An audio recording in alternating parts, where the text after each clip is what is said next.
Bonjour et bienvenue à tous. Aujourd'hui, nous essaierons encore une fois de répondre aux questions les plus curieuses que vous vous êtes déjà posées sans jamais oser demander. Installez-vous confortablement, voici 10 réponses aux questions les plus curieuses.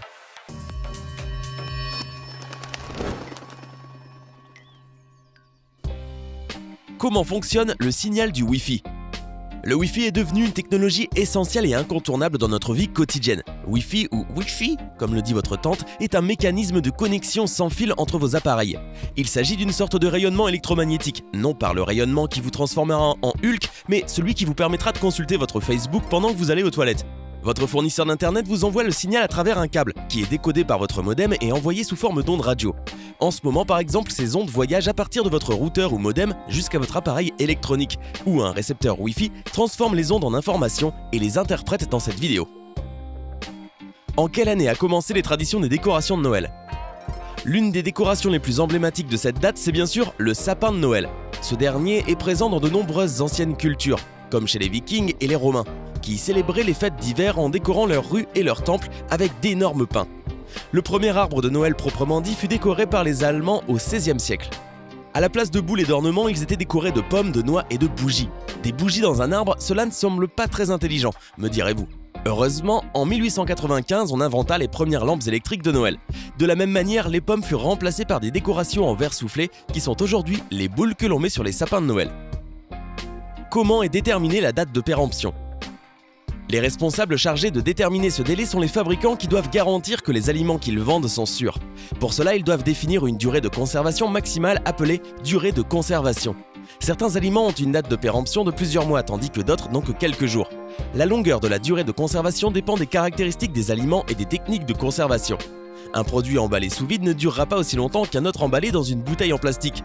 D'ailleurs, beaucoup de ces dates ne sont pas des dates de péremption comme on a tendance à le croire, mais plutôt des dates de consommation recommandées. On pourrait dire que des aliments comme le riz, le vin, le sucre ou le vinaigre ne se périment pas, ou du moins pas avant très longtemps. C'est pourquoi la date que vous voyez sur l'emballage ne sert que de repère, de suggestion. Comment pouvez-vous contrôler vos rêves ? Vous êtes-vous déjà rendu compte que vous rêviez et que vous pouviez contrôler tout ce qui se passe autour de vous ? Non ? Moi non plus. Cependant, d'après plusieurs témoignages, ce phénomène est plus que possible. On appelle cela un rêve lucide, et pour y parvenir, vous devez vous rendre compte que vous êtes en train de rêver. Pas facile du tout, hein ? Je sais, cela semble compliqué, mais il existe des manières qui vous permettront d'augmenter vos chances d'y parvenir. Avant tout, essayez de dormir confortablement au moins 7 heures par nuit. Évitez également à tout prix de consommer des boissons alcoolisées ou contenant de la caféine. Puis, vous devrez prendre l'habitude de vérifier votre réalité constamment, peu importe si vous êtes endormi ou éveillé. Essayez de vous demander toujours si ce que vous voyez est réel ou si vous êtes dans un rêve. Avec le temps, cela deviendra habituel pour vous et avec un peu de chance, vous pourrez le reproduire en dormant. Un conseil très utile pour vous rendre compte que vous rêvez, c'est de regarder vos mains. Généralement, ces dernières paraissent différentes dans un rêve. Dans l'espace, un hand-spinner tournera-t-il pour toujours ? Bien que l'idée paraisse amusante, la réponse dépend de plusieurs éléments. Si vous faites tourner un spinner dans la Station Spatiale Internationale, l'objet tournera pratiquement comme sur Terre, car il est encore soumis à la friction et à la résistance de l'air. Par contre, si vous le mettez dans le vide de l'espace, le hand spinner se comportera différemment. Si vous le prenez par le centre et le tournez de cette façon, il tournera probablement plus longtemps que sur Terre, à cause du manque de pression de l'air. Or, même ainsi, il s'arrêtera éventuellement à un certain moment, à cause de la friction dans le mécanisme et l'usure. Si, au lieu de le tourner par le centre, vous le faites tourner totalement, alors théoriquement, il pourrait arriver à tourner éternellement. Il ne s'arrêterait pas, à moins de se heurter à quelque chose.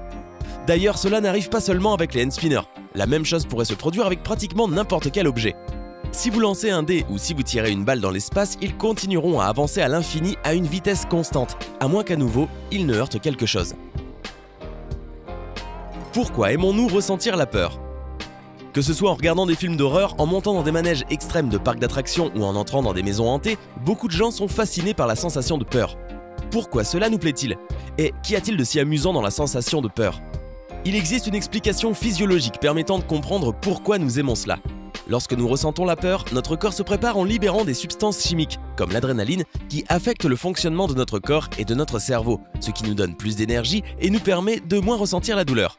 Par contre, en regardant un film d'horreur ou en montant dans une montagne russe, votre cerveau sait d'une certaine manière que vous êtes en sécurité et que vous n'êtes pas vraiment en danger. Voilà pourquoi nous sommes alors dans un état d'euphorie et de grande énergie. Pourquoi les bonnes idées me viennent-elles toujours dans la baignoire ?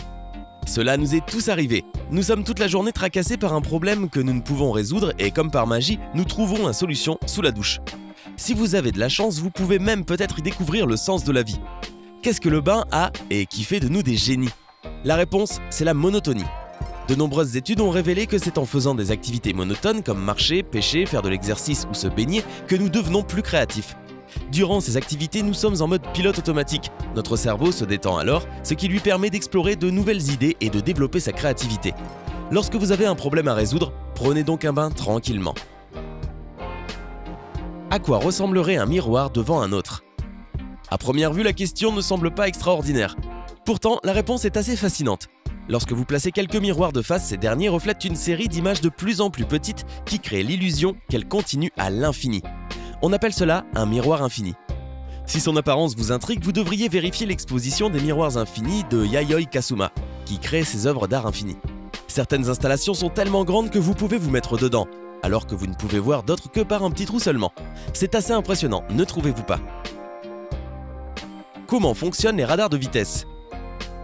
Voici le petit appareil utilisé par tous les policiers de la circulation dans les films pour détecter les voitures qui dépassent la limite de vitesse. Il fonctionne grâce à l'effet Doppler. Voici comment. Un objet, une voiture dans ce cas, émet des ondes sonores.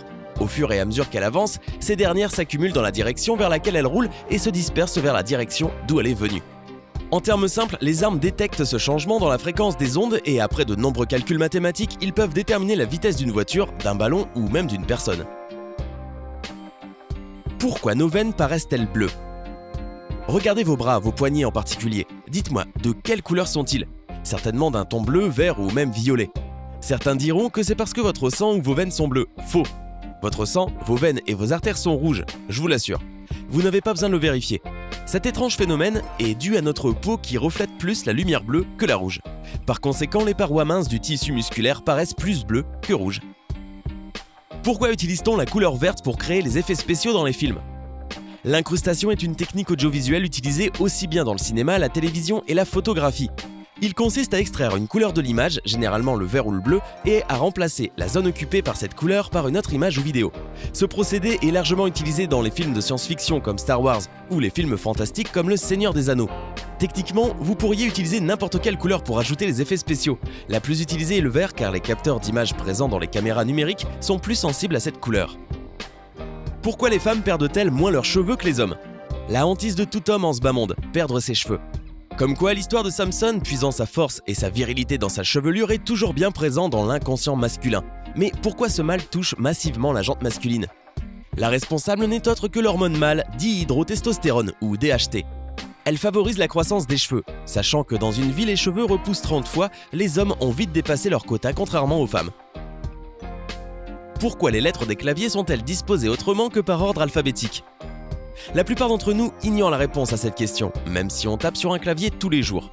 Eh bien, selon une hypothèse, c'est parce que les lettres les plus utilisées sont situées proches du centre du clavier. Mais ce n'est pas la vraie raison. La disposition des touches de clavier d'ordinateur et de smartphone actuelles provient des machines à écrire. À partir de la moitié du 19e siècle, les touches ont été disposées par ordre alphabétique. Mais il y avait un problème. Les leviers des touches voisines s'emmêlaient dès que la frappe était rapide. C'est pourquoi il a été décidé de fabriquer un clavier de telle sorte que les lettres les plus usitées se trouvent à des endroits différents du clavier. C'est ainsi qu'est apparu le célèbre clavier anglophone QWERTY et AZERTY, son équivalent francophone. Pourtant aujourd'hui nous n'avons plus les mêmes problèmes qu'avec les anciennes machines à écrire. Ces dernières décennies, certains claviers ont été perfectionnés afin d'être plus pratiques et plus logiques. Toutefois, changer nos claviers habituels pour des nouveaux, et ce pour tous les appareils dans le monde, s'avère être un objectif qui peut sembler quelque peu irréaliste. Pourquoi les loups hurlent-ils? Les loups et autres canidés utilisent les hurlements comme une forme de communication à longue distance. Leur manière de communiquer ainsi est très intéressante. En hurlant, ils transmettent toutes sortes d'informations au reste de la meute. Que ce soit un appel pour se réunir, « Les enfants, venez dîner », un signal de danger proche, « Attention, un chasseur approche » ou un avertissement à d'autres loups pour qu'ils s'éloignent de la meute. « Éloignez-vous vite ». Pourquoi n'aboient-ils pas et ne grognent-ils pas tout simplement? Ils ne le font pas par goût du mélodrame ou pour frimer, mais car c'est le moyen le plus efficace de répandre le son. Effectivement, en soulevant leur menton et en hurlant vers le haut, le son atteint son maximum, ce qui lui permet d'être audible à plus grande distance.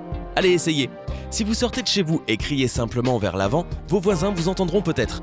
Mais si vous levez le menton, regardez le ciel et lancez un cri aigu, Je vous assure que vous réveillerez tout le quartier. C'est tout pour aujourd'hui. Hey, c'est tout pour aujourd'hui. Si vous avez aimé la vidéo, n'oubliez pas de la liker et de la partager avec vos amis. Et si vous êtes nouveau sur la chaîne, n'oubliez pas de vous abonner et d'activer la notification. Bye bye!